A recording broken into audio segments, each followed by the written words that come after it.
ပေါ်ရန်ကြည့်ရင်တော့အပြစ်ကင်းစင်ပြီးရိုးရှင်းလာပါတဲ့ပလတ်စတစ်နိုင်လေးတစ်လုံးပါဒါပေမဲ့ပြီးခဲ့တဲ့10စုနှစ်တွေအတွင်းကမ္ဘာသတင်းစာမျက်နှာဖုံးတွေပေါ်ကပောက်ကွဲမှုတွေစစ်မြေပြင်တွေရဲ့နောက်ကွယ်မှာတော့ဒီနိုင်လေးဟာတေမင်းရဲ့အချိန်ကိုက်ကိရိယာတစ်ခုအဖြစ်နဲ့ပါဝင်ပတ်သက်နေခဲ့တာဖြစ်ပါတယ်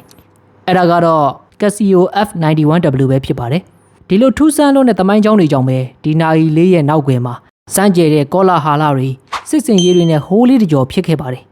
ဒီနေ့ဗီဒီယိုမှာတော့ဒန်နာယီနောက်ွယ်ကကောလာဟာလာတွေကိုခွဲချမ်းစိတ်ဖြာရင်း F91W ရဲ့ချို့ဝက်စမ်းကြဲတဲ့သမိုင်းဖြစ်ရမှန်းတွေကိုပါရှာဖွေတင်ဆက်ပေးသွားမှာဖြစ်ပါတယ်ခင်ဗျာဒီဘက်ခေတ်မှာလူတွေကြားတဲ့ပထမဆုံးအမြင့်တွင်နေတဲ့ကောလာဟာလာတစ်ခုကတော့ Casio ကုမ္ပဏီကဒီနာယီကိုအကြမ်းဖက်သမားတွေဘုံဖောက်တဲ့နေရာမှာ300လွယ်အောင်နောက်ွယ်ကနေတီးတန့်ရည်ရွယ်ချက်နဲ့ရှုပ်ဝက်ထုတ်ပေးခဲ့တယ်ဆိုတဲ့အချက်ပါပဲတကယ်တော့ဒီကောလာဟာလာဟာအချိန်ကာလကွာဟချက်ကိုတွက်ချက်ကြည့်ုံနဲ့လုံးဝလွဲမှားနေတာကိုသိနိုင်ပါတယ်။ဘာကြောင့်လဲဆိုတော့ Casio F91W ကိုဂျပန်နိုင်ငံမှာစတင်ဒီဇိုင်းဆွဲထုတ်လုပ်ခဲ့တာက1989ခုနှစ်ဖြစ်ပါတယ်။အဲ့ဒီ1989ခုနှစ်တုန်းကကမ္ဘာဇက်ခုံပေါ်မှာအေဂေရာဆိုတဲ့အဖွဲ့အစည်းဟာကမ္ဘာသည့်အကြမ်းဖက်မှုတွေကိုကြီးကြီးမားမားမလုပ်နိုင်သေးသလိုအခုလိုမျိုးနီးပညာသုံးဘုံကွန်ရက်တွေတိစောက်ဖို့နေနေတဲ့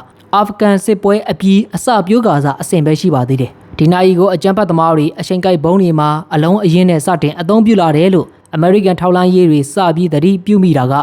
1994ခုနှစ်ဖိလစ်ပိုင်မှာဖော်ထုတ်မိခဲ့တဲ့ဗိုဂျင်ဂါစီမံကိန်းနဲ့2000ပြည့်နှစ်လွန်နေကြမှာဖြစ်ပါတယ်။ဒါဟာနိုင်စတင်ထွက်ရှိတဲ့အချိန်နဲ့အကြမ်းဖက်မှုတွေမှာအသုံးချခံရတဲ့အချိန်ကြားမှာအနည်းဆုံး9နှစ်ကနေ10နှစ်နီးပါးအထိကြီးမားတဲ့အချိန်ကာလကွာဟချက်ရှိနေတာကိုပြသနေတာပါတို့ပြောရရင်တော့ဂျပန်နိုင်ငံက Casio ဒီဇိုင်နာတွေဟာ1989ခုနှစ်ကနေနောက်9နှစ်ကနေ10နှစ်အကြာကမ္ဘာအဝေးတနေရာကတောင်တန်းတွေပေါ်မှာဖြစ်လာမဲ့အကြမ်းဖက်ဗျူဟာကိုကြိုတင်မျှော်တွေးပြီးနာယီထုတ်ပြီးခဲ့တယ်ဆိုတာဘလို့မှမဖြစ်နိုင်ပါဘူးအကြမ်းဖက်အဖွဲ့အစည်းတွေအထူးသဖြင့်အေဂေရာကဒီနာယီကိုမရမကလိုက်ဝယ်ပြီးသုံးခဲ့ကြတာဟာနာယီရဲ့အတွင်းပိုင်းစကေပတ်လန်းပြောင်းတွေထဲမှာပါဝင်တဲ့အလန်းနဲ့တိုင်မာစနစ်ကအခြားနာယီတွေထပ်ပိုပြီးတိကျလွန်းလို့ပဲဖြစ်ပါတယ်တို့ရဲ့ဘုံတင်တန်းတွေမှာအချိန်ကိုက်ဘုံတစ်ခုလုပ်ဖို့အတွက်ဒီနာယီရဲ့စကေပြားကိုဘုံဒီတိုနေတာနဲ့ချိတ်ဆက်ရတာအလွန်လွယ်ကူတယ်လို့ဆိုပါတယ်ပြီးတော့ဈေးကလည်းဒေါ်လာ20အောက်ပဲရှိပြီးတကမ္ဘာလုံးကအကုန်စုံဆိုင်တွေမှာဘုံအလုံးပေါင်းရာနဲ့ချီထုတ်လုပ်နိုင်ဖို့အတွက်အစုလိုက်အပြုံလိုက်ဝယ်လို့ရနေတာကြောင့်သူတို့ကပါနက်စွာနဲ့အလွဲသုံးစားပြုလုပ်ခဲ့ခြင်းသာဖြစ်ပါတယ်Casio ကုမ္ပဏီခင်ဗျာမှာတော့သူတို့ရဲ့အပြစ်ကင်းတဲ့နာယီလေးအခုလိုနာမည်ဆိုးနဲ့ကြော်ကြားသွားလို့ရင်ဘတ် CD ခဲကြရချတာပေါ့ဒီနာယီဟာကမ္ဘာထောက်လှမ်းရေးလောကမှာဘလောက်အထိအရေးပါတဲ့အမှတ်အသားဖြစ်လာခဲ့တယ်လဲဆိုရင်အမေရိကန်ရဲ့ပင်တဂွန်စစ်ဌာနချုပ်နဲ့ CIA တို့အထိပါထိတ်လန့်တုန်လှုပ်ခဲ့ရပါတယ်အထူးသဖြင့်2001ခုနှစ်ကမ္ဘာတစ်ခုလုံးတုန်လှုပ်သွားခဲ့ရတဲ့ 9/11 အကြမ်းဖက်မှုကြီးရဲ့နောက်ွယ်မှာဒီနာယီကလုံးဝကိုပတ်သက်နေခဲ့တာဖြစ်ပါတယ်အေဂေရာအဖွဲ့တွေက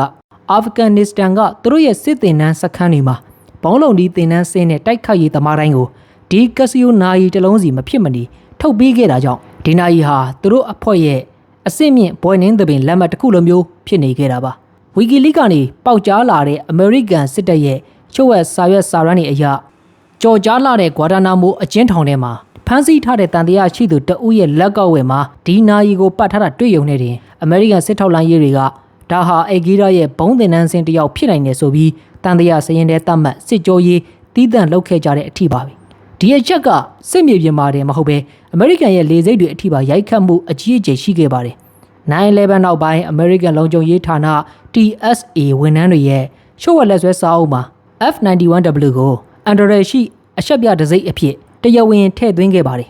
်လေဆိပ်စစ်ဆေးရေးဂိတ်တွေမှာတာမန်ခရီးသည်ပဲဖြစ်ဖြစ်စီးပွားရေးသမားပဲဖြစ်ဖြစ်ဒီနာယီကိုလက်မှာပတ်ထားတာမြင်ရုံနဲ့လုံခြုံရေးတွေရဲ့အကြည့်တွေကရှက်ရှင်းပြောင်းလဲသွားပြီးတီးတန့်အခန်းထဲခေါ်သွားကဒုတိယအဆင့်စစ်ဆေးမှုတွေပြင်းထန်တဲ့မေးခွန်းတွေနဲ့တကူလုံးပိုက်စိတ်တိုက်ရှာဖွေတာကိုခံရနိုင်ပါတယ်ဒါဆိုရင်အဲ့ဒီအချိန်တုန်းကခရီးသည်တင်၄ရက်နေပေါ်ကိုဒီနာယီဝတ်ပြီးတက်ခွင့်ရှိသလားဆိုတဲ့မေးခွန်းထွက်ပေါ်လာပါတယ်အဖြေကတော့ဝစ်စင်ခွင့်ရှိပါတယ်ဥပဒေအရလုံးဝပိတ်ပင်တားဆီးတာမျိုးတော့မရှိပါဘူးဘာလို့လဲဆိုတော့ကဘာတဝမ်းမှာတာမန်လူတန်းပေါင်းများစွာပတ်နေတဲ့ဒီဒေါ်လာ20တန်နာယီကိုလေရင်ပေါ်မတင်ရလို့ပိတ်ဖို့ကလည်းလက်တွေ့မကြလို့ပါဒါပေမဲ့ဝစ်စင်ခွင့်ရှိတယ်ဆိုတာစာအုပ်ပေါ်မှာပဲရှိနေပြီးလက်တွေ့မှာတော့ဒီနာယီကိုပတ်ပြီးလေရင်ပေါ်တက်ဖို့စ조사တဲ့ခရီးသည်တွေဟာလုံခြုံရေးတွေရဲ့တန်တရားမျက်လုံးတွေအောက်မှာတော့စိတ်ပျက်စရာစစ်ဆေးမှုဘောင်းစုံကိုမလွဲမသွေကြော်ဖြတ်ရမှာအမှန်ပါကြီးစရာကောင်းတာတစ်ခုကတော့အမေရိကန်စစ်တပ်ကကွန်မန်ဒိုတွေ စစ်သားတွေကိုယ်တိုင်ကလည်းဒီနာယီရဲ့အကြမ်းခံမှုနဲ့ဈေးသက်သာမှုကိုသဘောကျလို့စစ်မြေပြင်မှာအပြိုင်အဆိုင်ဝစ်ဆင်ခဲ့ကြတာပါပဲစစ်မြေပြင်ရဲ့တစ်ဖက်မှာကောတခြားတစ်ဖက်မှာပါရန်သူနဲ့မိတ်ဆွေနှစ်ဦးစလုံးရဲ့လက်ကောက်ဝဲမှာနာယီတစ်လုံးတည်းကပဲအရှိန်မှန်မှန်လဲပတ်နေခဲ့တာဖြစ်ပါတယ်ဒီနေရာမှာတိုက်ဆိုင်လို့ပြောရရင်တော့ဒီနာယီကိုဘင်လာဒင်နဲ့မဟုတ်ပဲအမေရိကန်ရဲ့44ယောက်မြောက်သမ္မတအိုဘားမားဟာလည်းဟာဗတ်ဥပဒေကျောင်းတက်ရောက်နေချိန်နဲ့လူမှုအဖွဲ့အစည်းတွေမှာ community စီစဉ်သူအဖြစ်လှုပ်ရှားရုန်းကန်နေရတဲ့လူငယ်ဘဝမှာလည်းဒီနာယီကိုပတ်ခဲ့မှုပါတယ်ဒီနာယီကိုပဲနောက်10နှစ်ခန့်အကြာမှာဝစ်ဆင်ခဲ့တယ်လို့ယူဆရသူကတော့ကမ္ဘာအကြမ်းဖက်ခေါင်းဆောင်ကြီးအိုစမာဘင်လာဒင်ပဲဖြစ်ပါတယ်သူကရောဘာကြောင့်ဒီနာယီကိုတည်တဲ့အထိဝစ်ဆင်ခဲ့တာလဲအိုစမာဘင်လာဒင် Casio F91W ဝစ်ဆင်ထားတဲ့ကမ္ဘာကျော်ဓာတ်ပုံနဲ့ရုပ်သံမှတ်တမ်းတွေဟာ1990ပြည့်လွန်နှောင်းပိုင်းနဲ့2000ပြည့်လွန်အစောပိုင်းအတွင်းမှာထွက်ပေါ်ခဲ့တာဖြစ်ပါတယ်1998ခုနှစ်ကအာဖဂန်နစ္စတန်ကန်ဒါဟာတောင်တန်းတွေပေါ်ကစခန်းတစ်ခုမှာအဂျော်ဇီယာသတင်းဌာနနဲ့သတင်းစာရှင်းလင်းပွဲလုပ်ခဲ့စဉ်ကပုံရိပ်တွေဖြစ်ပါတယ်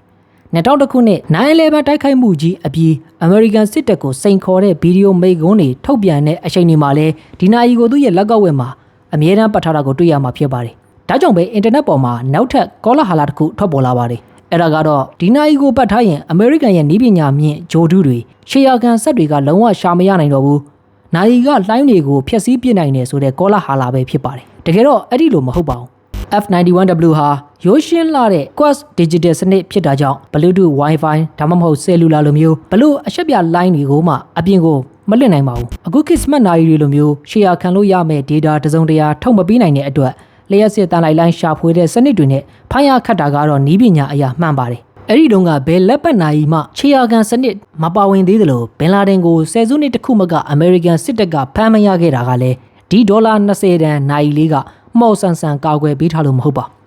သူကိုယ်တိုင်ကနီးပညာပစ္စည်းအားလုံးကိုလုံးဝမသုံးဘဲလူမသိသူမသိအပုံကောင်းခဲ့လို့သာဖြစ်ပါတယ်လူတွေကကမ္ဘာအင်အားအကြီးဆုံးစစ်တပ်ကြီးကိုဒူးထောက်စီခဲ့တာစူပါကွန်ပျူတာတွေမဟုတ်ပဲဂျပန်ကထုတ်တဲ့ပလတ်စတစ်နာယီလေးတစ်လုံးဖြစ်နေတယ်ဆိုတဲ့စိတ်ကူးရင်ပုံမြင်တဲ့ပုတ်ကိုပုံဖော်ခြင်းခဲ့ကြရုံသက်သက်ပါဘင်လာဒင်ဟာအနောက်တိုင်းယဉ်ကျေးမှု brand တွေနဲ့အရင်းရှင်စနစ်အသုံးဆောင်မှန်သမျှကိုလုံးဝညှင်းပယ်ပြီးဘာသာရေးနဲ့အညီရိုးရိုးရှင်းရှင်းပဲနေထိုင်တယ်လို့ဝါဒဖြန့်ခဲ့သူဖြစ်ပါတယ်ဒါပေမဲ့သူတည်ဆုံးချိန်အထိကဘာတိအောင်ထုတ်လွှင့်ခဲ့တဲ့ရုပ်သံတွေထဲမှာသူစန့်ကျင်ပါတယ်ဆိုတဲ့အနောက်တိုင်းကူးသန်းရောင်းဝယ်ရေးဈေးကွက်ထဲကထွက်လာတဲ့ brand ဆိုလို့ဒီဒေါ်လာ20တန်ဂျပန်ပလတ်စတစ်နာယီလေးတစ်လုံးတည်းပဲရှိခဲ့တာဖြစ်ပါတယ်ဒါဆိုသူဘာလို့ဒီနာယီကိုဝစ်ဆင်ခဲ့တာလဲအဖြေကတော့ radio signal မထုတ်နိုင်လို့ Android ကင်းတဲ့အပြင် G-Shot ထက်မညံ့တဲ့အကြမ်းခံမှုဘက်ထရီ9နှစ်ခံမှုတွေကြောင့်လက်တွေ့ကျကျအားကိုးခဲ့ရတာပ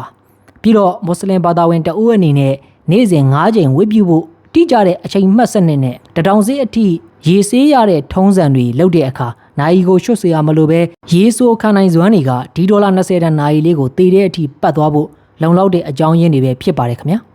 ဘင်လာဒင်ကောလာဟာလာအပြင်တခြားဟာတွေလည်းရှိပါသေးတယ်အဲ့ဒါကတော့ဒီနာယီကဂျီချော့တွေထက်တောင်အကြမ်းခံတဲ့နျူကလ িয়ার ပောက်ကွဲရင်တောင်စက်ကစ်ပြားကအလွတ်လုံနေအောင်ပဲဆိုတဲ့ကောလာဟာလာပါအကြမ်းခံတာကတော့သမိုင်းဝင်အမှန်တရားတစ်ခုရှိခဲ့ပါတယ်ပြည်ထိန်မှာလူတယောက်ကရှန်ထဲမှာပျောက်သွားတဲ့ဒီနာယီကိုနှစ်ပေါင်း20ကြာမှမြေကြီးတွေကပြန်တူးဖော်မိတဲ့အခါနာယီကအချိန်မမှန်နဲ့ဆက်လက်ပတ်နေတော့ပဲဆိုတဲ့သတင်းကတကယ်ရှိခဲ့ပါတယ်ရေရင်းနဲ့ပြုတ်ကြလို့ရေရင်းပြန်ဖော်တဲ့အခါနာယီကိုအကောင့်တိုင်းပြန်တွေ့ရတယ်ဆိုတဲ့ comment မျိုးလဲကျွန်တော် channel မှာလာမှန်းတာတွေ့ရပါတယ်ဒါပေမဲ့နျူကလ িয়ার ဒဏ်ခံနိုင်တယ်ပင်လယ်ရေအောက်မီတာရာနဲ့ရှိငုပ်လို့ရတယ်ဆိုတာကတော့အလွန်အကျွံရှေ့ကားထားတာပဲဖြစ်ပါတယ်သူ့ရဲ့ရေဆိုးခံနိုင်ရည်ကကစီယိုရဲ့စံနှုန်းအရာ30မီတာပဲရှိတာမလို့လက်စေးတာမိုးရေဆိုတာလောက်ပဲခံနိုင်တာပါနောက်ဆုံးတစ်ခုကတော့နာယီအစစ်အမှန်စစ်ဆေးတဲ့နေရာကအထင်မှားမှုပါညာဘက်အောက်ခြေကခလုတ်ကို3စက္ကန့်လောက်ဖိထားရင်စက်ခရင်ပေါ်မှာကစီယိုဆိုတဲ့စာသားပေါ်လာတတ်ပါတယ်ဒါကိုလူတွေကဒီစာသားပေါ်ရင်လုံးဝအစစ်မပေါ်ရင်အတူလို့တစ်ထိချမှတ်ယူခဲ့ကြပါတယ်အရင်ကမှန်ခဲ့ပေမဲ့အခုခေတ်မှာတော့တရုတ်ကအတူလုပ်တဲ့စက်ယုံတွေကကစီယိုရဲ့ဒီအတွင်းပိုင်း microchip စနစ်တွေကိုပါလုံးဝတူအောင်ကူးချသွားနိုင်လို့အခုခေတ်အလွန်ဈေးပေါ်တဲ့အတူတွေမှာပါအဲ့ဒီခလုတ်ကိုဖိထားရင်ကစီယိုစာသားကအစစ်အတိုင်းထွက်လာတာမလို့ဒါဟာလက်ရှိအချိန်မှာတော့ကောလာဟာလာတစ်ခုလိုဖြစ်သွားခဲ့ရပါပြီဒီတော့နိုင်တလုံးကကောင်းလွန်ဈေးပေါ်လွန်ပြီးစွမ်းဆောင်ရည်ပြည့်ဝလွန်တဲ့အခါလောကကြီးကသူ့ကိုဒီအတိုင်းအေးအေးဆေးဆေးနေခွင့်မပေးဘဲဒဏ္ဍာရီတွေကောလာဟာလာတွေနဲ့စိတ်ကူးရင်ပုံဖော်ကြတော့တာပါပဲအကျန်းဖက်အသုံးချခံဖြစ်ခဲ့ရတဲ့ဖြစ်ရည်တွေနဲ့ပတ်သက်လို့ကျွန်တော်တို့ကိုလေးနက်တဲ့အမှန်တရားတစ်ခုသတိပေးနေပါတယ်အဲ့ဒါကတော့ဘလို့ကောင်းမွန်ပြည့်စုံတဲ့အရာဝတ္ထုတွေဤပညာတွေပဲဖြစ်ပါစေ သူတို့ကိုကဘာကြီးကိုကယ်တင်မဲ့နေရာမှာတုံးမလားဒါမှမဟုတ်ကဘာကြီးကိုဖျက်ဆီးမဲ့နေရာမှာတုံးမလားဆိုတာကတော့အဲ့ဒီကရိယာကိုကင်တွယ်တဲ့လူသားတွေရဲ့စိတ်ဓာတ်ပေါ်မှာပဲလုံးဝမူတည်နေတာကိုတွေ့ရပါတယ်ကျွန်တော်တို့ဘဝမှာလည်းအတူတူပါပဲကျွန်တော်တို့ပိုင်ဆိုင်ထားတဲ့အသိပညာတွေစွမ်းရည်တွေနဲ့ဤပညာတွေကိုဘယ်လိုနေရာမျိုးတွေမှာအသုံးချနေမိပြီလဲကောင်းမွန်တဲ့တိဆောက်ရေးမှာလားအဖြတ်သဘောဆောင်တဲ့နေရာမှာလားဆိုတာကိုပြန်လဲစမ်းစစ်ကြည့်ဖို့လိုအပ်ပါတယ်တင်ကောဒီနာရီနဲ့ပတ်သက်ပြီးဘယ်လိုထူးဆန်းတဲ့အတွေ့အကြုံမျိုးတွေရှိခဲ့ဘူးတလဲကောမန့်မှာဝေရောက်ဆွေးနွေးပေးခဲ့ကြပါအောင်ခင်ဗျာနောက်တစ်ပတ်မှာဒီနာရီကိုအတုအစစ်ဘယ်လိုခွဲရမလဲတင်ဆက်ပေးမှာမလို့ channel ကို subscribe လုပ်ပြီးဒီနေ့ဗီဒီယိုကိုသဘောကျရင်တော့လက်မလေးကိုနှိပ်ပေးခဲ့ပါအောင်ခင်ဗျာနောက်ထပ်စိတ်ဝင်စားစရာကောင်းတဲ့နာရီသမိုင်းကြောင်းတွေတင်ဆက်ပေးဖို့ရှိနေပါတယ်အားလုံးပဲပေါ်ပါထိရောက်တဲ့နေ့ရက်တွေကိုပိုင်ဆိုင်နိုင်ကြပါစေ